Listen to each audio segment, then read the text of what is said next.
நம்மில் சிலர் வானம்பாடிகள், சிலர் ராக்கூகைகள். ஆனால் இயற்கை என்னை இந்த அமைப்பை ஏன் உருவமைத்தாள்? நாம் ஒருவரோடு ஒருவர் அதிகம் ஊடாட வேண்டுமென்றால் நாம் அனைவரும் ஒரே நேரத்தில் எழுந்து ஒரே நேரத்தில் உறங்குவதுதானே நல்லது.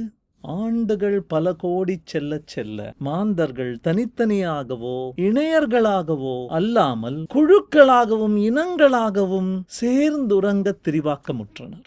அனைவரும் ஒரே சமயத்தில் 8 மணி நேரம் தூங்குவது ஒரு பெரிய குறைபாடாக இருக்கும். குழுவில் சில விரைவாக எழும் வானம்பாடிகளும் சில இராக்கூகைகளும் இருப்பது அனைவரும் ஒரே சமயத்தில் உறங்கும் நேரம் குறைந்திருப்பதை உறுதி செய்யும். ராக்கூகை 1 மணி வரை உறங்காது, வானம்பாடி 5 மணிக்கே எழுந்துவிடும். இதனால் இடருடைய மேற்கவையும் நேரம் வெறும் 4 மணி நேரமாக குறைக்கப்படுகிறது. ஆக குடும்பத்தில் ஒரு இளைஞர் காலம் தாழ்ந்து உறங்கி காலம் தாழ்ந்து எழுந்தால் அவர்களிடம் போய் நன்றி சொல்லுங்கள்.